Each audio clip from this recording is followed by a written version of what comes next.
मित्रांनो नमस्कार। आज फार्मवरती कामं चालू होते आणि उबाळे साहेबांचं परभणीला ट्रेनिंग लावलेलं होतं, त्याच्यामुळे उबाळे साहेब आले होते भेटायला। मग आपल्याकडे माणूस भेटायला आला की त्याच्याकडून काही ना काहीतरी माहिती घेत असतो आपण। हा आपला पहिल्यापासून फंड आहे, कारण का आपल्याकडे आलेल्या माणसाकडे जर अतिरिक्त ज्ञानाचा साठा जो असेल तो आपण आत्मसात केला पाहिजे। कारण आपल्याला कुक्कुटपालन आणि शेळीपालनामध्ये जो कोणी दिग्गज भेटेल त्याच्याकडची जेवढी माहिती घेता येईल तेवढी घ्यायची आणि ती माझ्या चॅनलच्या मार्फत तुमच्यापर्यंत पोहोचायचं हे माझं काम आहे। ओळख करून देतो सगळ्यात पहिल्याला आपल्या स्वयंरोजगार प्रशिक्षण प्रबोधिनीचे CEO मुख्याधिकारी निलेश उबाळे साहेब, आणि दुसरे आहेत वेटरनरी डॉक्टर उस्मानाबाद जिल्ह्यातले गणेश गवळी सर। आता सरांचा परिचय सांगायचं म्हणजे निलेश उबाळे साहेबांचे प्रशिक्षण जिथे असतात त्यावेळेस ते एक मार्गदर्शक म्हणून माहिती देत असतात। कारण तुम्हाला माहिती आहे आपलं सरकारी नोकरी हे ते सगळा पसारा सोडून आता प्रत्येक ठिकाणी जाणं होईना झाले, म्हणून फार्म आणि फार्मवर आलेल्या माणसाकडून माहिती घ्यायचं काम। सर मनापासून स्वागत। हे बघा आपला व्हिडिओ शूट व्हायला म्हणजे असं काही फार हे नाहीये, दोन मुख्य कामं आहेत, म्हणजे जे प्रश्न आहेत माझ्या मनातले आणि लोकांच्या मनातले दोन मुख्य प्रश्न। म्हणजे सगळ्यात महत्त्वाचा, आम्हाला बँकेचं कर्ज कसं मिळावं हे लोकांना सगळ्यात मोठा उत्सुकतेचा प्रश्न आहे। साहेब काय होतं, लोकांची धारणा पण याच्यामध्ये थोडीशी वेगळी असते आणि बँकेची विचारसरणी फार वेगळी असते। ह्या दोन्हीतली तफावतच मिटत नाहीये। बँकेला कर्ज द्यायचंय, लोकांना कर्ज घ्यायचंय, परंतु त्या दोघांमधली जी दरी आहे ती ह्या व्हिडिओच्या माध्यमातून मिटवायचा माझा प्रश्न आहे। मी दुसरा स्पेशल व्हिडिओ, गवळी सरांचा स्पेशल व्हिडिओ आपल्याला नेमकं डॉक्टर आपल्यापर्यंत पोहोचण्यासाठी आणि आपल्याला डॉक्टरपर्यंत जाण्यासाठी कोणत्या गोष्टी गरजेच्या आहेत आणि कोणत्या गोष्टी महत्त्वाच्या आहेत ह्या संदर्भात व्हिडिओ करणार आहे। कारण शेळीपालन कुक्कुटपालन म्हणलं की वेटरनरी डॉक्टरांचा संपर्क आलाच सर, त्याच्यामुळे दुसरा व्हिडिओ तुमच्यासोबत राहणार, तो नंतर शूट करतोय। आधी उबाळे साहेब, बघा बँकेला कर्ज द्यायचं सर, बँकेकडे लाखो करोडो रुपयाचा पैसा पडलेला असतो, परंतु शेळीपालक किंवा कुक्कुटपालकापर्यंत योग्य माणसापर्यंत पोहोचत नाही। तर काय नेमकं कुठं चुकतं, मागणाऱ्याकडून चुकतं की देणाऱ्याकडून चुकतं, तुम्हाला काय वाटते? सगळ्यात पहिले तर संपूर्ण महाराष्ट्रामध्ये फिरत असताना बऱ्याच ठिकाणचा अनुभव आला। लोकांकडे म्हणजे समाजामध्ये दोन वर्ग असे आहेत।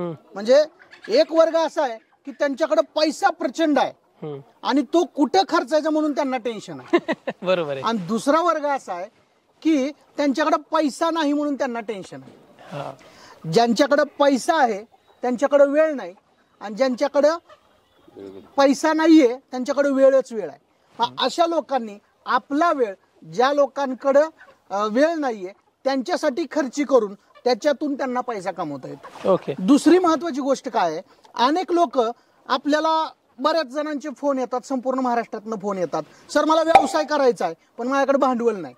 करेक्ट। आणि दुसरी महत्वाची गोष्ट, अनेक जणांनी अजून बँकेचा उंबरा पण चढलेला नसतो, त्याला वाटतं शासनाने योजना जाहीर करावी, कलेक्टरनं त्याचा फॉर्म आणून द्यावा, तहसीलदारनं तो भरावा, BDOनं सबमिट करावा आणि आपल्या गावच्या ग्रामसेवकानं आपल्या घरी येऊन आपला दरवाजा वाजवावा, पैसे घ्या, दरवाजा उघडा, तुम्हाला ही स्कीम घेऊन आलोय।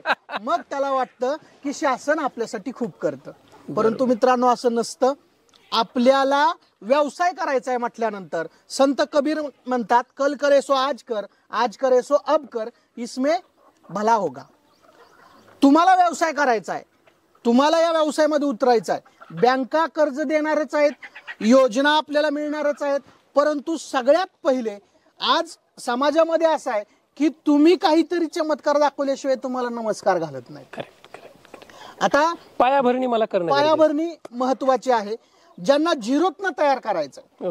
आता नुसतं बँकच कर्ज देते असं नाहीये सर, बँकेचं कर्ज काढण्यासाठी आता तुमचा उद्देश काय आहे की मला व्यवसाय करण्यासाठी भांडवल पाहिजे, आणि 80% लोकांचा उद्देश असा असतो, आता मी म्हणजे सगळ्यांसाठीच हे बोलत नाहीये, काही लोक खूप मनावर दगड ठेवून बोलतोय की बाबा बऱ्याच लोकांचा उद्देश डोक्यात एकच असतो, पैसे घ्यायचे, स्कीम उचलायची आणि व्यवसाय करायचा नाही। अशा काही लोकांमुळे जे करणारे त्यांच्यावर परिणाम होतोय। आणि ज्यावेळेस शासनानं पशुगणना केली, जशी आपल्या माणसांची जनगणना होते तशी आपल्या पशूंची जनगणना होत असते, तर पशूंची गणना केल्यानंतर शासनाच्या सुद्धा लक्षात आलं, अरे आपण एवढ्या योजना वाटल्यात आणि तेवढ्या योजनांचं वितरण झालंय, मग त्या वितरणानुसार एवढी संख्या पाहिजे, तेवढी नाहीये, तेवढी संख्या जनगणनेमध्ये दिसत नाहीये। ह्याचा अर्थ अनेक योजना कागदोपत्री राबल्या गेल्या। म्हणून शासनाने काय केलं आता की तुम्हाला वेगवेगळ्या माध्यमातून, मग माध्यम कुठलंही असू द्या, आज प्रशिक्षणामध्ये काम करणारे जिल्हा उद्योग केंद्रामधून MCD आहे, RCT आहे, आपल्यासारखी स्वयंरोजगार प्रशिक्षण प्रबोधिनी आहे, असे अनेक लोक व्यवसायाचं प्रशिक्षण देण्याचं काम याच्यासाठीच करतात. कारण शासनाने ह्या सगळ्या गोष्टीवर अभ्यास करून आता तुम्हाला पहिल्यांदा सांगितलंय की बाबा त्या व्यवसायाचं तुम्हाला नॉलेज घ्यावं लागेल, म्हणजे प्रशिक्षण घ्यावं लागेल.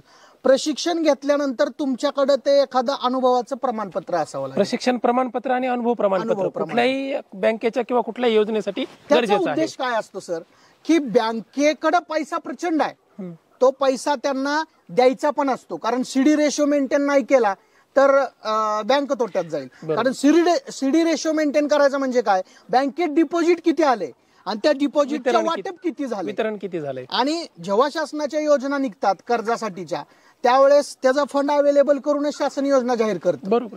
तर त्या बँकांना दिल्याच्या नंतर त्यांना त्याचं टार्गेट पण दिलेलं असतं, म्हणजे त्यांना वितरित तर करायचं आहे, पण योग्य व्यक्तीपर्यंत पोहोचण्यासाठी बँकेची मरमर असते. त्याच्यासाठी आपल्या सगळ्या प्रेक्षकांना मी एक सांगेल की योग्य कस्टमरची जी चौकट आहे, म्हणजे तुम्ही त्या चौकटीमध्ये तुम्ही या आणि त्या योग्य कस्टमरच्या चौकटीमध्ये कसं बसायचं हे आपण आपल्या प्रशिक्षणाच्या असतं त्याच्यामध्ये सांगतो. कारण जवळपास तो सगळा व्हिडिओ बनवायचा म्हणलं तर 4 तास नाही. बरोबर आहे. म्हणजे मी पण गोष्टी केल्यात. लोकांना कसं माहिती का, बेसिक तुमच्याकडे फार्म असावा, नॉलेज तर सगळ्यात महत्वाचं. जो व्यवसाय करायचा त्या व्यवसायाच्या संदर्भानं प्रशिक्षण प्रमाणपत्र, अनुभव प्रमाणपत्र, त्या व्यवसायाच्या संदर्भातल्या माहिती, कागदपत्र जसे की तुमचे की फार्म रजिस्ट्रेशन असो, त्याच्यानंतर उद्योग आधार, सगळ्या गोष्टी घेऊन तुम्हाला बँकेत जावं लागणार आहे. आणि दुसरी पण सर एक माझा थोडासा हे आहे, काही लोकांची एक म्हणणं असतं सर, कसं असतं, काही लोकांनी आपल्या बघणाऱ्यापैकी त्यांनी अर्ज पण केले, बऱ्याच लोकांनी अर्ज केले, वेगवेगळ्या योजनेच्या संदर्भाने अर्ज केले,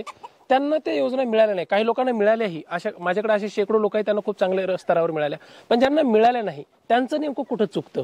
आता बऱ्याच जणांना वाटतं की सर तुम्ही म्हणताय ते ठीक आहे, किंवा काही लोक अर्जच करत नाहीत, उगा बोबाटा करतात, सरकारी योजना भेटत नाहीत, पण काही लोक करतात, पण ते नेमकं कुठे चुकतात त्या योजनेच्या संदर्भाने. उदाहरणार्थ आता कसं आहे, राज्य सरकारची पशुसंवर्धन आयुक्ताकडून म्हणजे पशुसंवर्धन विभागाकडनं नाविन्यपूर्ण घटक योजना राबवली जाते.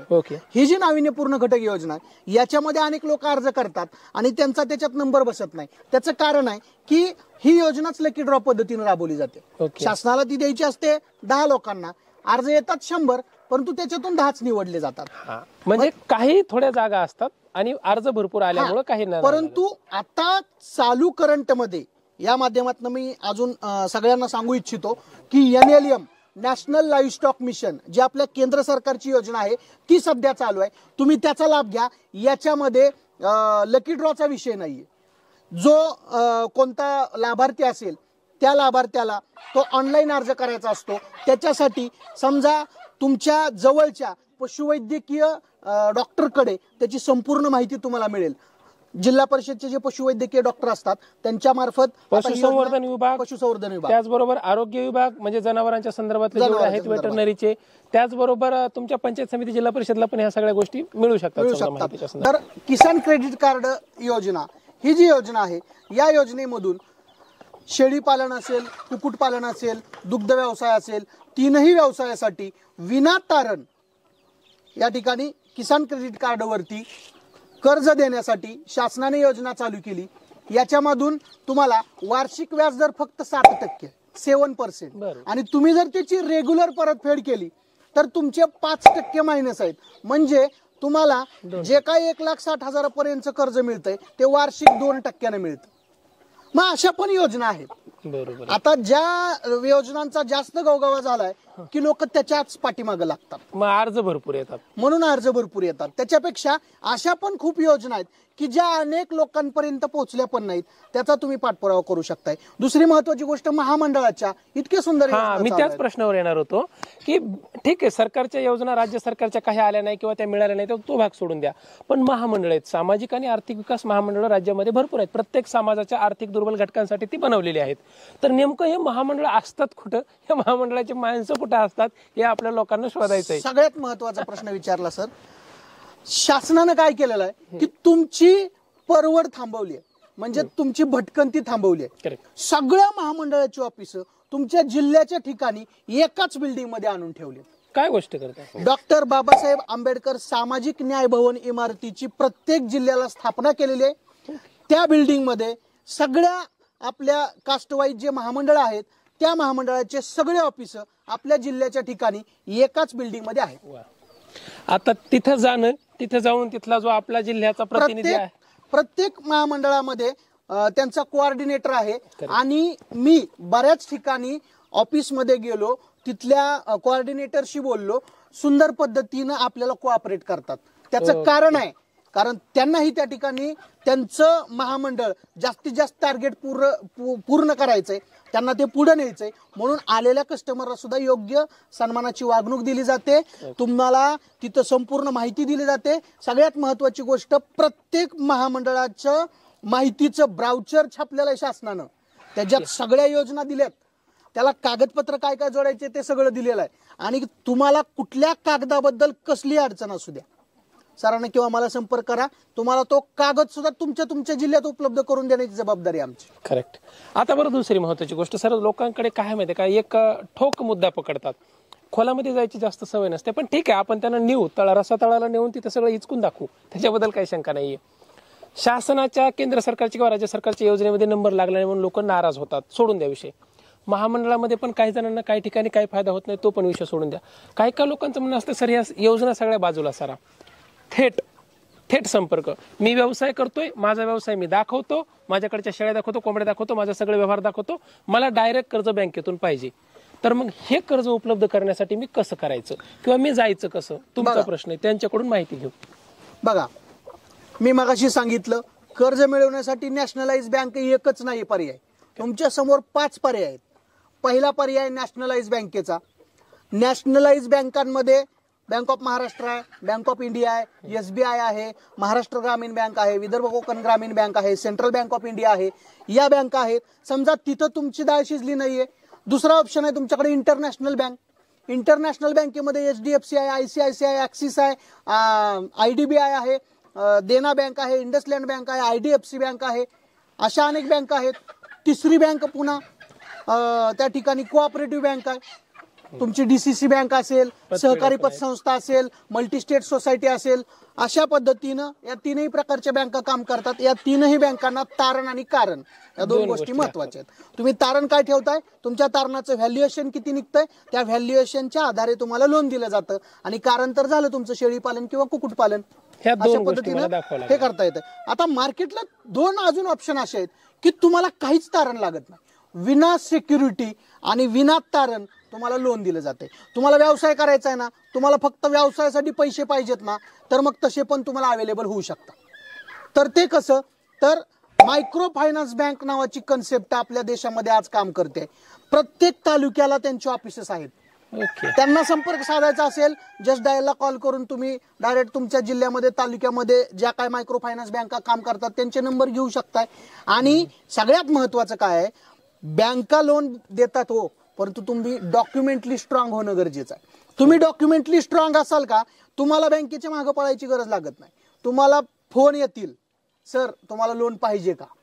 म्हणजे सरांनी हा मुद्दा मी थोडासा थांबवतो, जाणीवपूर्वक सांगायलो. डॉक्युमेंटली स्ट्रॉंग म्हणजे तुमच्या कागदपत्राचं वजन हे खूप मोठं असलं पाहिजे. मग मोठा गठ्ठा बनवायचा का नाही, तुमचं राजकीय, सामाजिक किंवा तुमच्या आजूबाजूचं राजकारणातलं वजन उपयोगाचं नाहीये. बँकेमध्ये तरी वजन कोणतं पाहिजे तुमचं, तुम्ही बँकेतल्या व्यवहारामध्ये मजबूत असले पाहिजे. तुमच्याकडच्या नोंदी, तुमच्या फार्मच्या नोंदी, तुमच्या रजिस्ट्रेशन नोंदी किंवा तुमचे पासबुक, तुमचे व्यवहार, तुमचा सिबिल स्कोअर, तुमच्या ग्रामपंचायतच्या नोंदी, ह्या सगळ्या नोंदी तुमच्याकडे स्ट्रॉंग असल्या पाहिजे. त्याची कागदपत्र तुमच्याकडे असले पाहिजे, एका फाईलला पद्धतशीर लावून बनवून. म्हणजे सरांचा उद्देश तो मोठा होता की डॉक्युमेंटली स्ट्रॉंग असलं पाहिजे.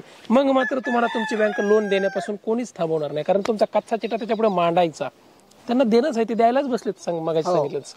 बरं सर, मला असं म्हणायचंय, आता ह्या सगळ्या चौकटी झाल्या समजा योजनेच्या बाबतीत, ही सगळी माहिती जर समजा एखाद्या वेबसाईट किंवा राज्य सरकारच्या कोणत्या अशा गोष्टीत किंवा तिथून आपल्याला मिळू शकते. आता वेगवेगळ्या योजनांची सेपरेट वेबसाईट, म्हणजे सोर्स कुठं आहेत की आपल्याला ह्या योजनांची किंवा ह्या सगळी माहिती जर घ्यायची म्हणलं तर कुठून घेऊ शकतो आपण.